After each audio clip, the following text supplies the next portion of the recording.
오랫동안 나는 사자가 말 그대로 밀림의 왕이라고 생각했다. 새끼들과 놀다가 배가 고프면 어슬렁어슬렁 사냥이나 다니며 편하게 사는 줄 알았다.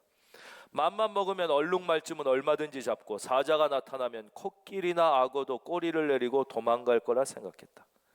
그런데 사자의 삶도 그리 녹록하지 않다는 걸 얼마 전에야 알게 됐다.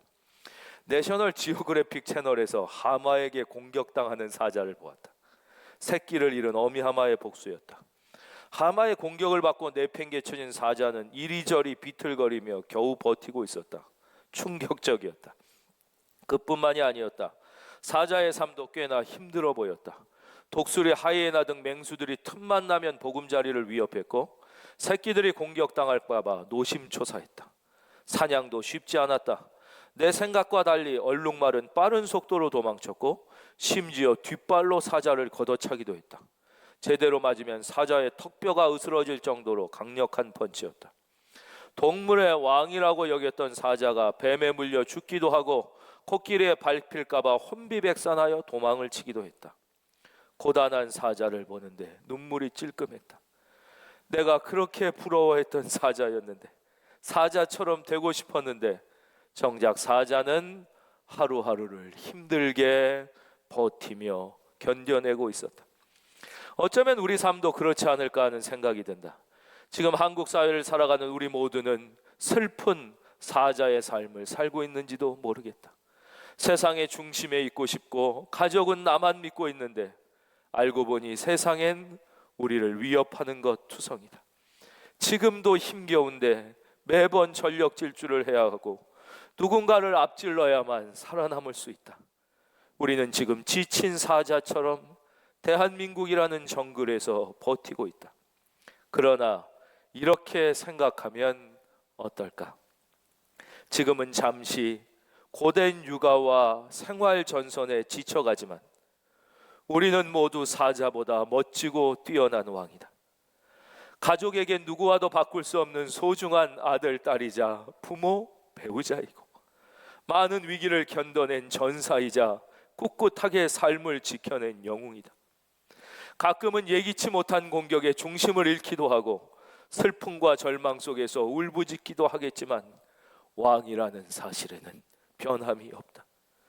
불 꺼진 방 안에서 혼자 숨죽여 우려도 괜찮다. 약해서가 아니라 인간이라 그런 것이다. 그러나 어떤 순간에도 잊지는 말자. 당신은 밀림의 왕이다. 당신은 세상에서 단 하나뿐인 하나님의 소중한 아들, 딸이다.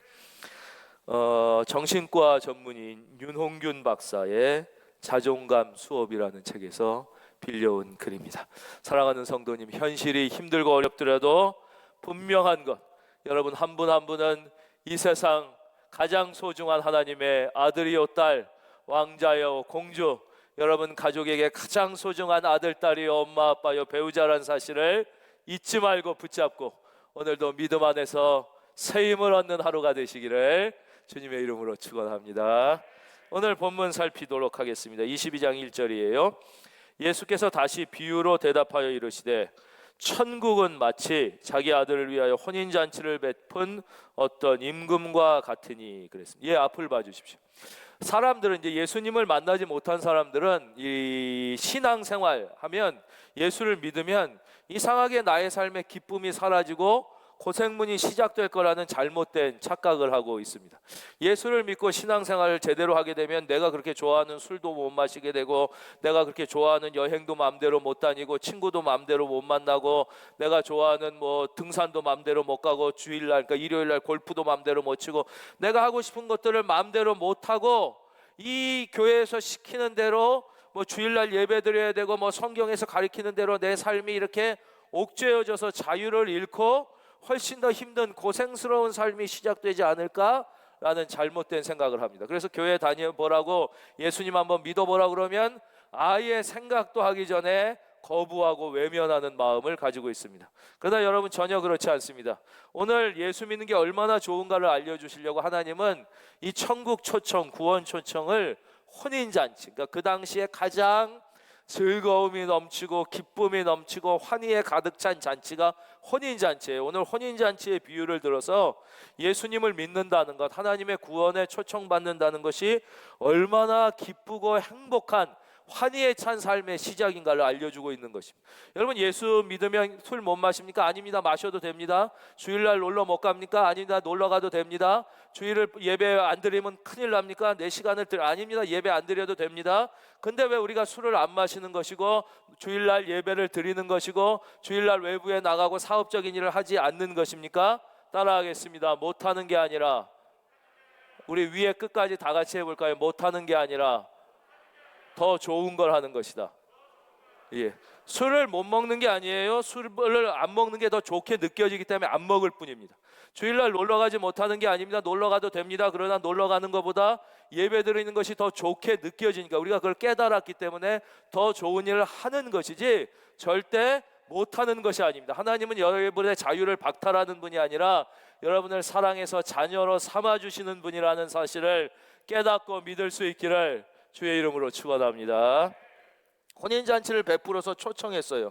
근데 사람들이 오기를 싫어했습니다. 3절, 그 종들을 보내어 그 청한 사람들을 혼인잔치에 오라 하였더니 오기를 싫어하거늘 다시 다른 종들을 보내며 이르되 청한 사람에게 이르기를 내가 오찬을 준비하되 나의 소와 살찐 짐승을 잡고 모든 것을 갖추었으니 혼인잔치에 오소서 하라 하였더니 그들이 돌아보지도 않고. 예, 저를 봐주십시오. 이 당시에 혼인잔치는 이렇습니다. 먼저 구두로 미리 예고를 해요. 몇 월 며칠 혼인잔치가 있습니다. 다 이렇게 알린 다음에 청첩장 우리 돌리는 거랑 비슷한 거예요. 미리 알려준 다음에 혼인잔치 그날이 되면 이런 왕이나 높은 사람들은 종들을 쫙 보내서 오늘이 그날입니다. 오늘이 혼인잔치입니다. 와서 즐겁게 함께 참여하고 식사도 하고 함께 즐겨주십시오. 축하해 주십시오. 이렇게 이제 부르는 거예요. 그러니까 이날도 먼저 임금님이 어느 날 우리 아들 결혼이니 다 와주십시오. 이렇게 미리 청첩을 한 다음에 그날이 되니까 사람들을 보낸 거예요. 종들을 보내서 오라고 그랬는데 문제는 오기를 싫어했다는 거예요. 그랬더니 4절, 다시 다른 종들을 또 보냈어요. 청한 사람에게 이르되 또 와주십시오 그랬는데 5절 한번 화면 볼까요? 사람들의 뜻밖의 반응입니다. 5절 한번 읽어볼게요. 시작.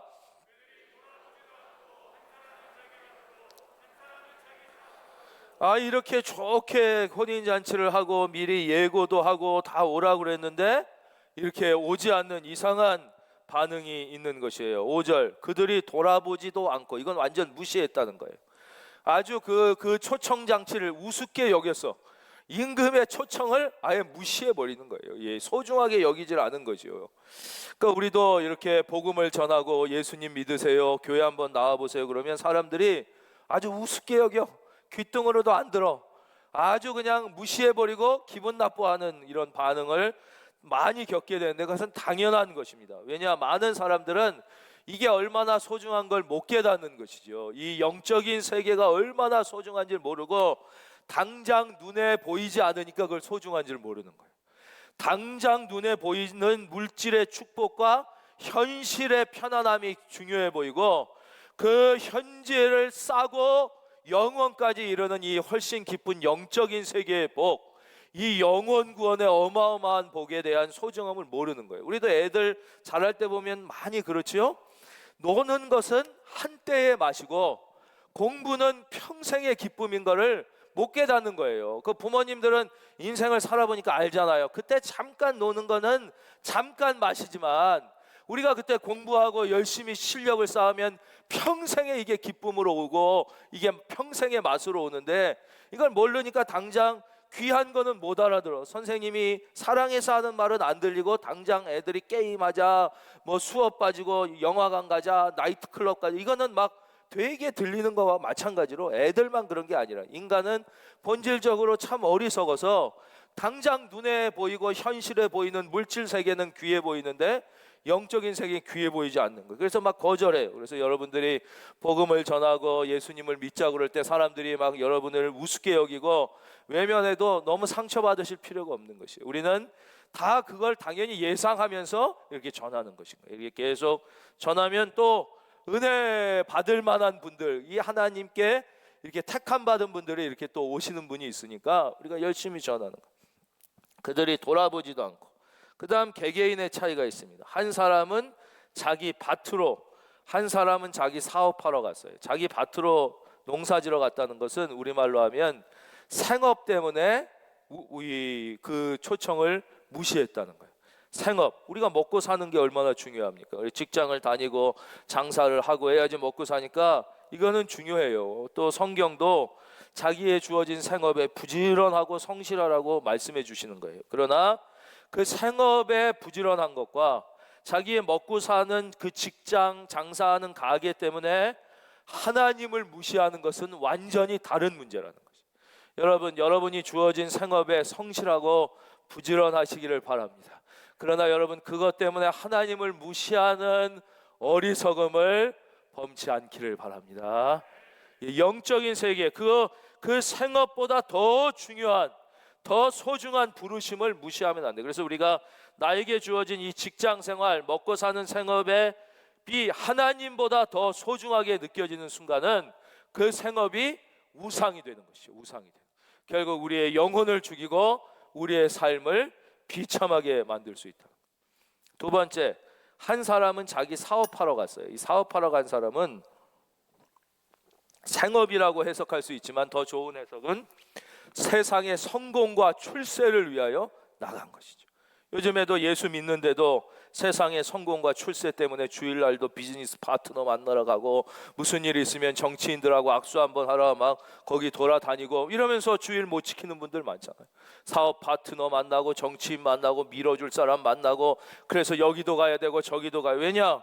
세상적인 성공과 세상적인 출세, 이 막 비즈니스의 확장, 꼭 이게 뭐 사업만 얘기하는 게 아니라 자기 분야에서 성공하고 출세하게 하고 싶다는 그 욕망 때문에 이 하나님을 주일날 예배드려야 되는 걸 알고 주일날 하나님 앞에 서야 되는 걸 알지만 당장 이게 귀해 보여. 이 세상적 성공과 출세가 나의 미래와 나의 가족과 자녀의 미래를 지켜줄 것처럼 보여가지고 이런 어리석은 짓을 하는 사람들이 있다는 거예요. 이래서 하나님을 무시하고 하나님의 초청을 무시하는 것이죠. 야고보서 4장 13절에서 14절 말씀. 오늘이나 내일이나 우리가 어떤 도시에 가서 거기서 1년을 머물며 장사하여 이익을 보리라 하는 자들아, 내일 일을 너희가 알지 못하는도다. 너희 생명이 무엇이냐? 너희는 잠깐 보이다가 없어지는 안개니라. 그래서 우리가 지혜로운 자는 보이는 것보다 보이지 않는 게 더 소중하다는 것을 압니다. 우리가 영적으로도 이 당연히 보이는 성공과 출세보다 보이지 않는 영적인 복이 훨씬 중요하다는 걸 깨달을 때 진짜 인생의 성공과 진짜 출세가 오는 거지. 우리가 조금만 지혜 있으면, 저도 그렇지만 보이는 근육이 중요한 것 같지만 이것도 무시할 것은 아니에요. 그러나 보이지 않는 혈관과 장기가 훨씬 더 중요하지 않습니까? 그렇죠? 우리 속에 눈에 보이지 않는 혈관이 막히거나 장기가 고장나서 생명이 거의 끝나지, 눈에 보이는 근육도 뭐 중요하지 않은 건 아니지만 훨씬 더 중요한 것이 육체적으로도 그렇단 말이죠. 우리 인간이란 존재는 육체로 이 땅에 100년도 못 사는 인생 가운데 갇혀져 있는 존재가 아니라는 것이에요. 더 중요한 건 보이지 않는 영혼이고 영원의 세계가, 믿으시면 아멘. 하나님은 그것을 위하여 우리를 초청하시고 오늘도 예배의 자리에 부르시고 하나님의 품에 부르실 때 여러분, 하나님을 무시하지 않기를 주의 이름으로 축원합니다. 하나님이 우리를 부르실 때 대충 막 적당히 해 준비하고 부르신 게 아니라는 거예요. 4절, 다시 다른 종들을 보내며 이르되 청한 사람에게 이르기를 내가 오찬을 준비하되, 하나님이 준비하신 거예요. 나의 소와 살찐 짐승을 잡고 모든 것을 갖추었으니, 한번 따라해 보겠습니다. 모든 것을 갖추었으니 혼인잔치에 오소서. 여기에 매우 중요한 영적인 진리가 들어있습니다. 우리가 착각할 때는 하나님 앞에 오면 영적인 복을 받지만 내가 세상적으로 그래도 잘 되고 잘 살려면 세상을 또 반은 붙잡아야 되고, 하나님 앞에 오면 영적으로 뭐 이렇게 평안은 있지만 애들이 앞으로 잘 되고 교육을 하려면 세상 교육, 이렇게 착각한다는, 그게 아니에요. 따라하겠습니다. 모든 것을 하나님 한 분에게 있다는 것이에요. 이게 하나님 한 분이면 할렐루야. 우리 하나님은 대충 준비하고 일부만 준비하고 완벽하게 이 하나를 붙잡으면 다 따라오는 거예요. 한국기행 이런 데 보면 소양강 뭐 이런 데서 고기 잡는 분들이 나와요. 통통 배 갖고 나와서 그물을 한 30m 이렇게 쫙 쳐가지고 거기 있는 막 붕어, 잉어, 가물치 막 두두두두둑 잡는데, 이분들이 치고 막 그물 50m를 뛰어다니는 게 아니에요. 딱 배에 앉아서 치고 그물 줄 하나만 잡아당기는 거예요. 그러면 넓게 친 그물이 쭉 조이면서 그 안에 잉어도 붕어도 가물치도 물론 잡힌 것만 오는 거예요. 우리 인생은 하나님이 주신 것만 받는 거지 안 주신 건 안 되는 거예요. 안 주신 걸 잡으려고 그러니까 인생이 힘들고 이 좌절하고 이러는 거예요. 주신 것, 은혜 안에 주신 것 잡는데 그게 내가 막 여기 쫓아가고 막 잉어 쫓아가고 막 붕어 되는 게 아니라 그물 착 친 다음에 그 그물 그 코 있는데 그 줄만 잡아당기면 배 안으로 쫙 올라오는 것이, 이 불변만응변 변하지 않는 하나의 진리를 붙잡고 이 수없이 만 가지로 변하는 세상에 대응하며 승리할 수 있는 진리가 말씀이며 하나님이라고 성경은 우리에게 가르쳐주고 계신 거예요. 여러분, 세상 쫓아다니다 지치지 말고 하나님 한 분 붙잡으시길 주의 이름으로 축원합니다. 그런데 이 사람들이 막 이렇게 거절했을 뿐만 아니라 6절 보면 이해하지 못하는 반응이 나와요. 6절, 그 남은 자들은 그냥 하나님의 초청을 무시한 정도가 아니에요. 종들을 잡아 모욕하고 죽이니 그랬어요. 무슨 혼인잔치에 초청했는데 모욕하고 죽이기까지 하나? 왜냐하면 이거는 진짜 혼인잔치 얘기가 아니잖아요. 하나님의 구원 초청, 영적인 천국 초청을 혼인잔치에 빗대서 설명해 주신 거기 때문에 이런 내용이 나오는 거예요. 이게 실제 영적인 세계를 보십시오. 21세기 이 대한민국에서도요, 교회 다니는 것 때문에 핍박받는 아내들이 아직도 있습니다. 아니, 다른 모든 것도 다 이해하고 용납하는 이 선진국에서 교회 다니는 것 때문에 핍박받는 아내들이 있습니다. 물질에 미쳐있는 남편 때문에 그렇게 아내가 울며 기도하고 예수님만 믿자고 교회만 다녀주면 내가 정말 잘하겠다 그래도 그 아내를 핍박하는 남편들이, 시부모들이 존재하지 않습니다. 그리고 막 어떤 남편은 너 그렇게 교회 다니려고 그러면 이혼하자는 이런 말까지 하는 그런 일들이 영적인 세계에서는 일어나고 있는 것이에요. 지금 대한민국 이 세계에도 교회 다니는 것 때문에 모욕당하는 사람들이 있고요. 이슬람 세계는 교회 다니면 죽고요.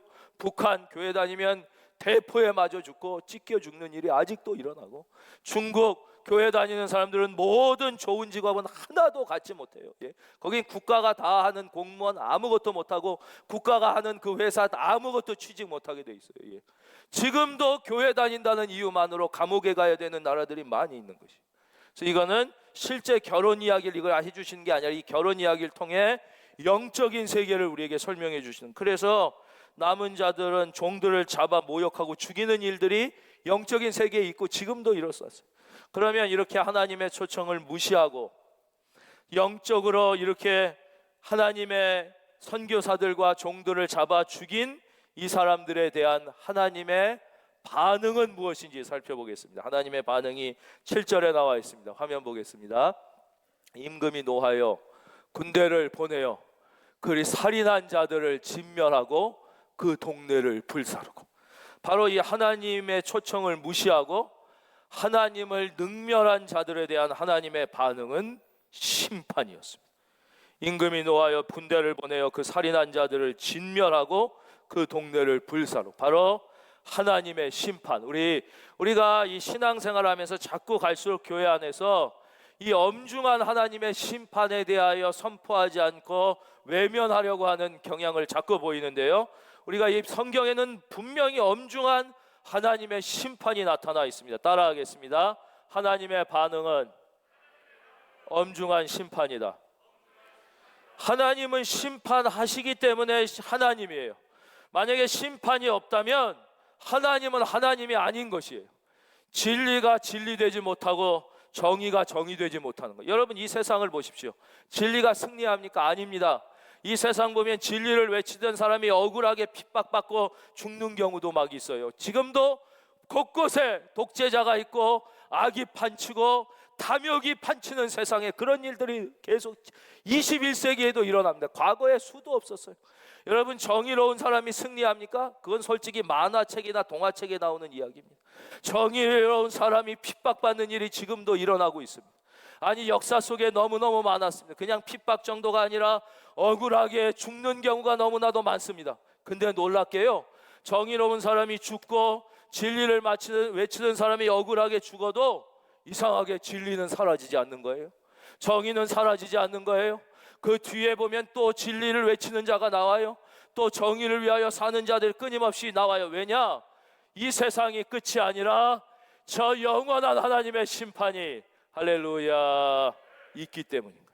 우리가 명시적으로 알든 명시적으로 알지 못하든 이 세상이 끝이 아니야. 이 세상이 끝이면 정의 외치다 죽고 진리 외치다 저렇게 됐는데 뭐하러 정의 진리를 또 외치겠어요? 그러나 이 세상이 끝이 아니에요. 왜냐? 심판이 있기 때문에 정의는 영원히 정의되고 진리를 위하여 살던 자들은 상을 받고 진리와 정의를 짓밟으며 하나님을 무시하던 자들에 대한 심판이 있기 때문에, 여러분, 하나님의 심판은요, 공소시효도 없어요.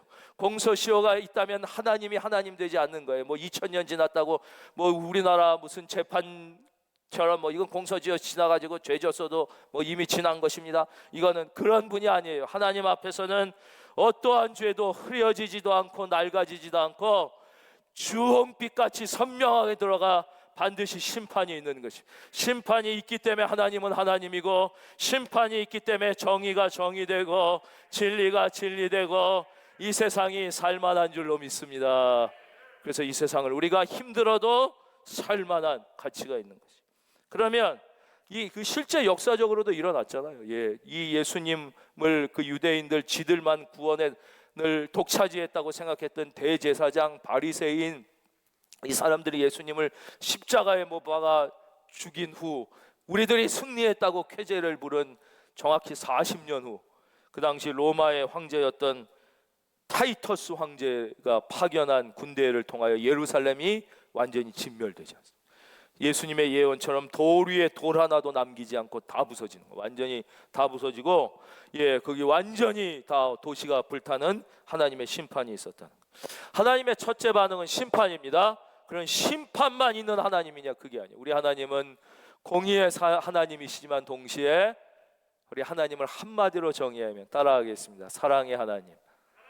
사랑의 하나님. 그래서 이 하나님의 사랑의 범위, 구원 초청의 범위가 온 세상으로 넓어진 거예요. 9절, 내 거리 길에 가서 사람을 만나는 대로 혼인잔치에 청하여 오라 한데, 10절, 이제 구원이 확대된 거예요. 모든 사람에게. 종들이 길에 나가 악한 자나 선한 자나 만나는 대로, 따라하겠습니다. 우리 방송으로 예배드리는 모든 분도요, 악한 자나 선한 자나 만나는 대로 모두 데려오니 혼인잔치에 손님들이 가득한지라. 이 앞을 봐주십시오. 이것이 하나님의 구원의 특징입니다. 여러분, 교회에 오셔서 깜짝 놀란 적 있지 않습니까? 교회 다니는 사람이 왜 저래? 아니, 집사님이 왜 저래? 뭐 목사는 말할 것도 없고, 아니 왜 이 교회 다니는 사람이 저 따위야? 그게 당연한 거예요. 왜냐? 이 하나님의 구원이 확대되면서 선하고 의로운 자만 구원에 초청된 게 아니에요. 하나님의 자녀로. 여기 보세요. 악한 자나 선한 자나 다 하나님의 구원이 확대되면서 이 구원받는 사람들의 범위가 선하고 의로운 자뿐만이 아니라 악한 자, 죄인, 사기꾼, 세리, 창녀, 못된 사람도, 어떤 사람도 다 구원에 포함되어 구원받게 됐기 때문에 교회 안에 와서 정말 왜 교회 다니는 사람이 저렇지 않은 사람이 있는 게 당연한 것이에요. 근데 저는 이 말씀을 읽을 때마다 너무너무 감사하고요, 너무너무 안심이 되고 너무너무 고마워요. 왜냐? 만약에 하나님이 선하고 의로운 자만 데려오라고 하셨으면 저 같은 사람은 구원받지 못했기 때문입니다. 저 같은 사람은 하나님의 자녀가 될 수 없었을 겁니다. 그러나 하나님이 악한 자도 그가 세리 중에 세리요, 창녀 중에 창녀요, 죄인 중에 죄인이요, 사기꾼 중에 사기꾼이라 할지라도 저 같은 자에게까지도 구원의 초청을 해주셨기에 할렐루야. 이것이 하나님의 사랑이라는 거예요. 하나님. 우리가 여기서 또 반드시 기억해야 되는 게, 우리가 하나님의 이렇게 자녀가 돼서 죄 사함을 받았다고 할 때 하나님은 사실 우리의 죄 하나하나에는 그렇게 관심이 많지 않으신 거예요. 하나님의 관심은 나의 인격에 있는 거예요. 나의 인격. 그래서 하나님이 우리 죄를 용서해 주실 때 1번 죄 용서, 2번 죄 용서, 3번 죄 용서, 4번 죄 용서, 이렇게 용서해 주신다고 이해하는 것은 정확한 이해가 아니라 나 자신을 용서해 주심으로 말미암아 모든 죄가 용서함을 받게 되는 거예요. 내 자신, 즉 죄를 용서하신다는 게 틀린 말은 아닌데 더 정확한 하나님의 용서는 따라하겠습니다. 죄인을 용서하신다. 그래서 성경에 보면 우리가 잘 아는 스토리가 있잖아요. 간음하다 잡혀온, 큰 죽을 죄를 진 거예요. 간음하다가 여자가 잡혀왔어요. 그러니까 막 사람들이 눈에 불을 켜고 돌을 다 들고 저 더러운 여자를 돌로 쳐 죽여라 막 그랬어요. 그때 예수님께서 바닥에 뭘로 쫙 쓰셨어요. 정확히 예수님이 뭘 쓰셨는지 성경에 안 나타나 있어 우리는 몰라요. 학자들은 추측하기를 거기에 돌을 들고 이 여자를 쳐 죽여야 된다고 제일 앞장섰던 사람들의 눈에 드러나지 않는 숨어있는 죄를 아마 다 주님은 다 아시니까 쓰셨을 거라고 생각해요. 그리고 예수님이 그러셨어요. 너희 중에 죄 없는 자가 먼저 돌로 쳐라. 그러니까 이 사람들이 다 돌을 놓고 이제 도망갔어요. 근데 주님이 뭐라고 그래요? 간음한 여자한테 나도 너를 정죄치 아니하노니, 널 용서한다는 거예요. 그리고 이렇게 말씀하세요. 가서 다시는 죄를 범하지 말라 그러셨어요. 자, 여기서 퀴즈예요. 자, 이제 이 여자가 예수님에게 용서를 받았어요. 그리고 예수님이 가서 다시는 죄를 범하지 말라 그랬어요. 이 여자가 그 다음에 죽을 때까지 죄를 안 졌을까요? 아니면 한두 가지 이상 죄를 또 졌을까요? 또 졌죠. 죄를 안 지려고 노력은 했겠지만 이 여자가 그렇다고 해서 그 다음 죽을 때까지 아무 죄를 안 짓고 살았을 가능성은 제로예요. 제로. 그런데 이 여자는 용서받은 것일까요? 받지 못한 것일까요? 왜냐? 예수님은 그 상황 속에서 이 여인의 지금까지 지은 죄만을 용서한 게 아니에요. 간음죄 하나만 용서한 게 아니라 이 여인의 인격 전체를, 할렐루야, 따라하겠습니다. 나는 용서받은 죄인입니다. 그렇죠. 그 죄인을 용서하셨기 때문에 우리는 물론 죄를 짓지 않고 살려고 애를 써야 되지만 그 앞으로 지을 모든 죄, 아니 아직 짓지도 않았는데 그 죄를 용서했다는 게 말이 돼? 왜냐? 죄인인 나 자체를 용서하셨기 때문에 과거의 죄뿐만 아니라 미래의 모든 죄도. 그래서 사탄은 계속하여 우리에게 죄책감을 자극하고 우리에게 영적인 영등감을 자극해서 지금도 야, 네가 예수 믿는다고 네가 구원받냐? 웃기지 마라. 너 같은 놈 또 죄 짓고 너 같은 놈 또 이런 짓 하고 너 영적으로 넌 인간도 아니야. 너 그래가지고 너 맨날 또 부부싸움 했지. 너 또 애들한테 그따위로 했지. 너 또 돈 벌려고 이랬지. 그렇게 아무리 얘기할지라도 우리 하나님은 나는 네가 비록 세리 중에 세리요, 창녀 중에 창녀요, 사기꾼 중에 사기꾼이요, 죄인의 왕이라 할지라도 나는 너를 용서하였노라.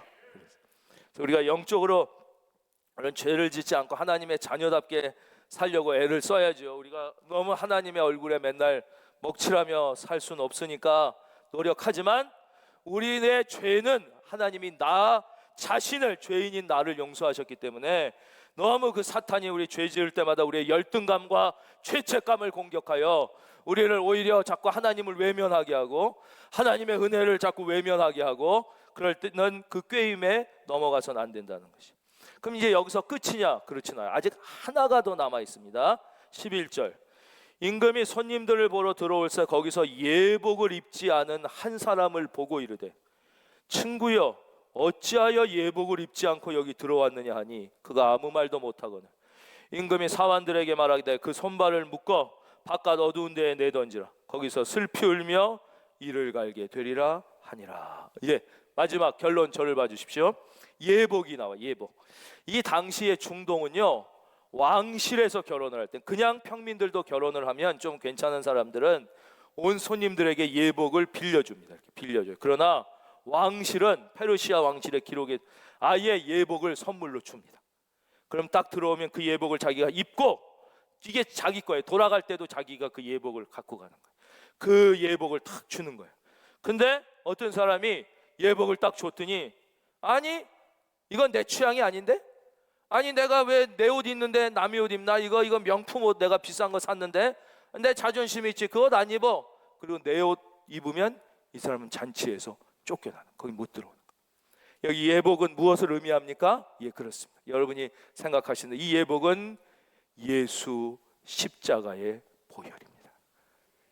예수 십자가의 보혈. 그래서 우리가 예배 드리는 분들이 다 초청을 받아서 지금 와 있지만 모두 다 예수 십자가의 보혈로 씻어서 예복을 입고 있는 건 아니라는 거예요. 우리의 눈에 안 보여요. 사람의 눈에는 안 보이지만 하나님의 눈에는 십자가의 보혈로 적셔진 영혼과 아직도 자기의 자존심과 고집을 버리지 못하고 자기의 교만의 옷을 입고 있는 사람들이 보이는 것이죠. 여러분, 예수의 피만이 우리를 살리고 예수의 피만이 우리를 정케하고 예수의 십자가 보혈을 옷 입으시기를 주의 이름으로 축원합니다. 주의 보혈 능력이 있도다. 그의 피 믿어. 주의 보혈 그 어린 양의 매우 소중한 피로다. 여러분, 그래서 예수의 피가 있는 곳에 하나님의 생명의 역사가 나타나고, 이 생명의 역사가 있는 곳에, 따라하겠습니다, 진짜 축복. 진짜 축복은 이 생명의 역사, 예수의 피가 있는 곳에만 시작되는 것입니다. 여러분, 예, 할렐루야. 이 수준 있는 분들은 미국에서도 제가 보니까 이렇게 박수를 치시더라고요, 설교. 예.